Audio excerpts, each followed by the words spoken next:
Bonjour à tous, c'est le pancake du boulanger. Aujourd'hui, nous sommes là pour un nouveau podcast. On va parler de comment je fais quand je suis triste ou comment je fais pour tourner une page après une rupture. Je vous explique tout. Il n'y a pas de recette magique. Franchement, je vais pas vous dire, pour tourner une page, il faut dormir, se réveiller, tout est passé et tout. C'est pas vrai du tout.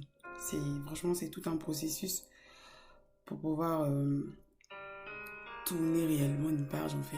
Genre, passer à autre chose après une relation dans laquelle tu as aimé une personne et que ça se termine et tout. Il en faut beaucoup, vraiment beaucoup pour passer à autre chose. Mais je vais essayer de vous donner un peu comment est-ce que moi, personnellement, je fais quand quand on m'a largué ou quand j'ai largué ou quand mon cœur il est brisé. Généralement, le même jour, peut-être que c'est pas tout le monde qui passe par ça, mais moi généralement j'ai l'habitude de ne pas réaliser en fait le truc. Genre de se dire, ah mais non, c'est un truc, c'est pas vrai du tout, ça va se régler, genre en mode, ok, enfin, je m'en bats les couilles, désolé pour l'expression, mais genre, ok, je m'en fous, ok, je peux vivre sans ça, ok, je suis plus forte que ça, genre, dans la période de te sens la super forte ou la superwoman et tout. Et ça, c'est là dans les premières heures. Et au soir, quand tu te retrouves avec toi seul dans ton lit, tu te rends compte que c'est pas ce que tu pensais, c'est pas ce que tu imaginais dans ta tête.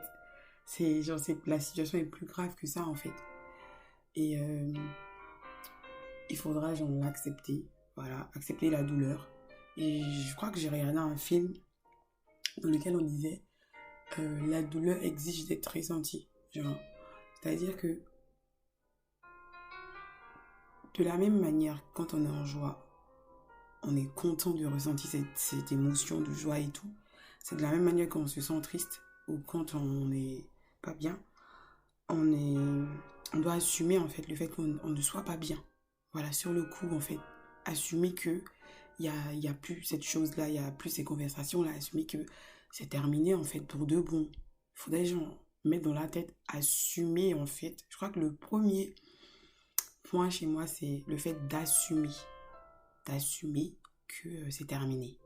Et le fait d'assumer passe par plein d'émotions, genre les pleurs, enfin tout ce que tu veux, enfin ça te ramène ça te met dans un bon moment de malade, tu te rends compte que euh, bah tu es tu étais attaché à la personne, que tu aimais la personne plus que tu le croyais et tout ça c'est terminé, mais il faudra assumer en fait. Et assumer passe par les pleurs, moi assumer passe aussi par l'écriture. Ouais, je prends mon téléphone, j'écris pour exprimer un peu mon mécontentement du moment en fait. Voilà, de l'instant. Je, je pleure, je m'endors, je me réveille pendant la nuit, je repleure, je m'endors et je me réveille. Le lendemain, je me lave, je vais à mes occupations. Et une fois quand je rentre à la maison, je, je ressens encore cette douleur-là, mais j'ai pas dit que je vais pleurer avec la même intensité qu'hier, mais je vais quand même pleurer, c'est sûr, mais avec modération, je dirais. Et je vais le faire sur peut-être 3 jours, ouais, max. Je me donne 3 jours max pour le faire. Et après, bah, je, je passe carrément, enfin, j'essaie de m'occuper l'esprit, de me focus sur des choses plus importantes. Enfin, pas que c'est pas important, mais essayer de ne pas me focaliser que sur ma douleur et tout. Et j'ai des amis comment dirais-je, qui ont toujours des problèmes, qui ont toujours besoin de conseils et tout. Donc, j'ai tout le temps, enfin, je veux dire, j'ai tout le temps quelque chose à faire où j'ai tout le temps des conseils à donner ou j'ai tout le temps mon avis à donner sur une situation, même quand je suis au plus bas, en fait. Donc, je m'occupe, en fait, avec les autres jusqu'à ce que, bah, petit à petit, euh, une semaine après, je me vois avancer, évoluer. Je me vois faire un pas. C'est vrai que c'est difficile. Et quand je fais un pas une semaine après, je me dis, ouh, youpi, bah, j'ai évolué et tout. Mais en vrai, en une semaine, c'est pas possible de dire que tu as oublié quelqu'un, même en un mois. Genre, je me retrouve en fait souvent, même après ce processus-là, genre où je ne pleure plus du tout. Je me retrouve, enfin, des mois, enfin, un mois après ou un mois et demi après, en train de repenser à la même situation et c'est bête, mais à la même situation. Et ça me fait en fait vraiment mal en fait. Et je me remets à couler les larmes, mais pas comme au début où je voulais genre tout casser, et tout déchirer, tout péter ou déchirer, enfin tout jeter les cadeaux et tout. Enfin, cette émotion, c'est pas ça, c'est en plus, genre il y a un petit manque quand même, oui, qui s'assume, ouais. Mais après, tu te dis, bah, si t'as pu tenir en fait une semaine, 2 semaines, un mois et demi, bah, c'est que tu pourras faire encore plus, quoi. Genre, tu pourras faire plus d'efforts. Je te dis pas en 6 mois ou en un an, ça sera passé, je sais pas. Ça dépend de, je veux dire, la tâche, le lien qui avait, la réciprocité, la passion qu'il y avait entre la personne et toi. Donc, franchement, c'est un processus de malade qui prend tellement du temps.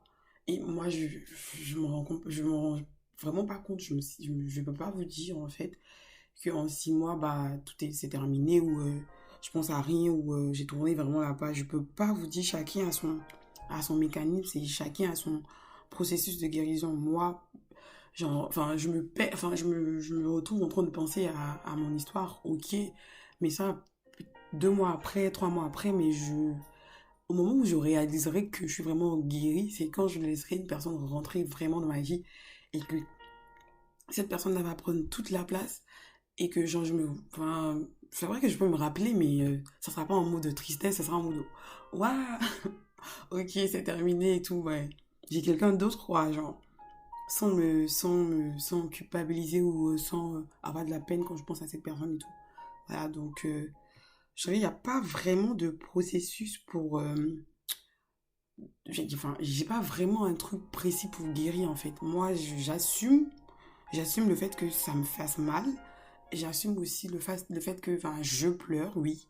J'assume le fait que je suis triste, mais j'assume ça. J'assume aussi que j'écrive des trucs mélancoliques. Bah, ça, c'est un peu moi, c'est un peu mes écrits en fait. C'est mon univers en fait. Quand je suis artiste, je suis grave mélancolique.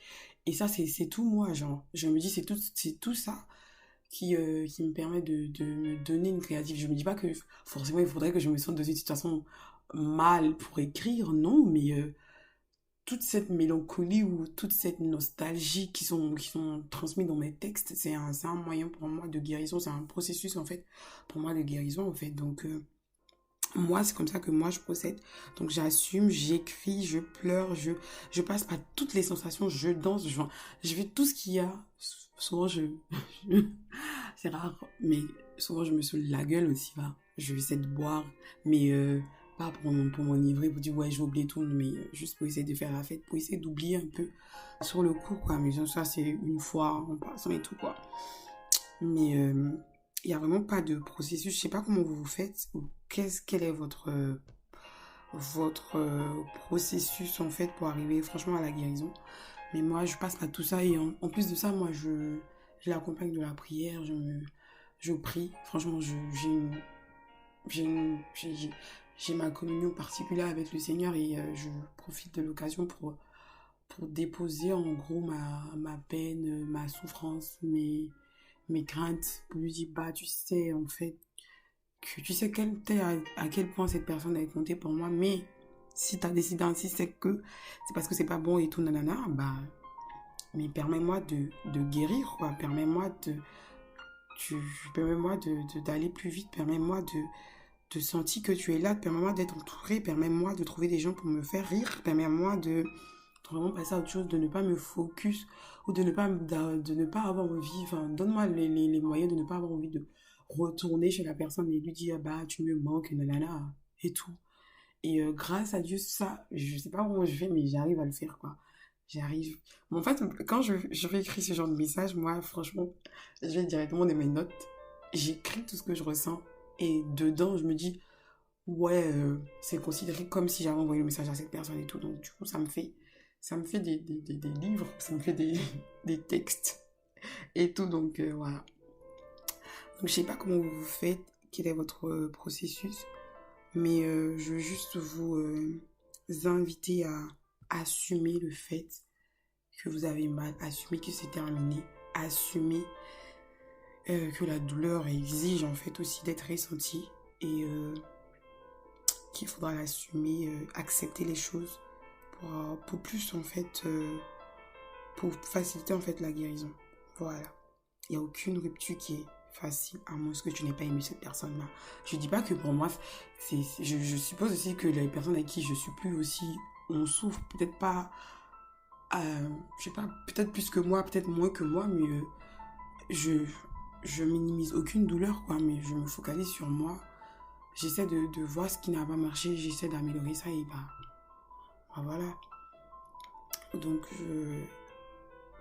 la rupture, c'est difficile.